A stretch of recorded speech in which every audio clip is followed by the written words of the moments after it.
President Biden and Senator Rick Scott of Florida are in a face-off over Scott's 11-point plan to rescue America. Senator Scott insists that he would never support a tax increase, but the president says the plan would raise taxes by about $1,500 per family. Joining us now is CNN reporter and fact-checker Daniel Dale. All right, Daniel, what are the facts here?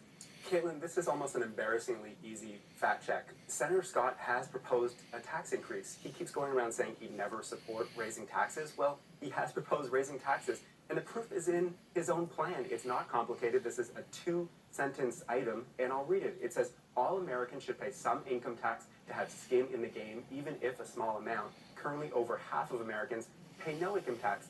Caitlin, if you're proposing that people who currently pay no income tax pay some income tax, you're proposing a tax increase. And this is not a small group of people. Currently, more than 40% of American households, we're talking about 75 million households, pay no federal income tax for a variety of reasons. Some of them are disabled, some of them are retired, some of them are working, employed people who just don't make enough to hit the minimum threshold to even have to file a tax return. Now, Senator Scott has been criticized for this, not only by President Biden, but even people like Mitch McConnell from his own party. And so he's backtracked.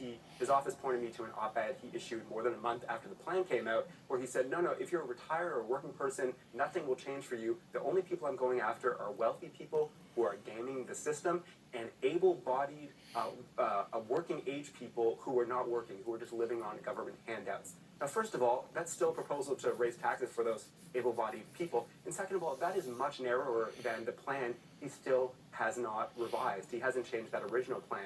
Now, Howard Gleckman of the Tax Policy Center think tank told me something that I think is entirely true. He said that Senator Scott has his plan, and then he has his tweets and op-eds where he says something that the plan doesn't include. He said, all I know is that in his own words, in his Rescue American plan, is that he would impose income taxes on people who do not now pay income taxes. And Gleckman said that is the very definition of a tax increase. And that's what President Biden has been using, really sharpening his language lately, basically using all of his attacks on the GOP by basing it off what Senator Rick Scott has proposed here. And he says that he believes this is going to raise an average family's taxes by about $1,500.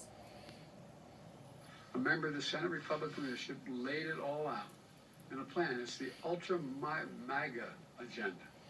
Their plan is to raise taxes on 75 million American families, over 95% of whom make less than $100,000 a year total income.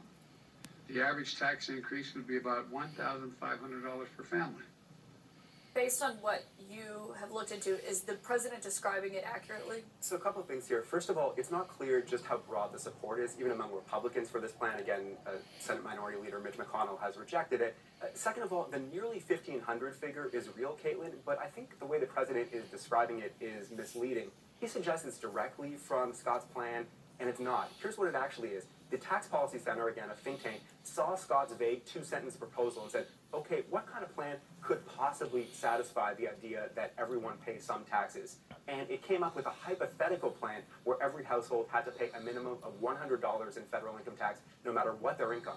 So this hypothetical plan is based on, quote, assumptions, that's what they told me, about what a Scott policy could look like. And they found that under this hypothetical policy, that 42% of households that would have their taxes raised would see an average increase of $1,480. So the Tax Policy Center is very transparent, Caitlin, that this is only a hypothetical, but I think President Biden wasn't for obvious political reasons. So I think President Biden is free to cite this nearly 1,500 figure. It's a real analysis. Tax Policy Center is a legit entity, but I think it'd be much more transparent if the president clarified that this figure was from one independent analysis that tested what Scott's proposal could mean, rather than framing it like a conclusive or definitive analysis. Yeah, certainly not something that people like Senator McConnell want to have to be defending against. Absolutely. Daniel Dale, thank you as always for bringing us the facts. Thank you.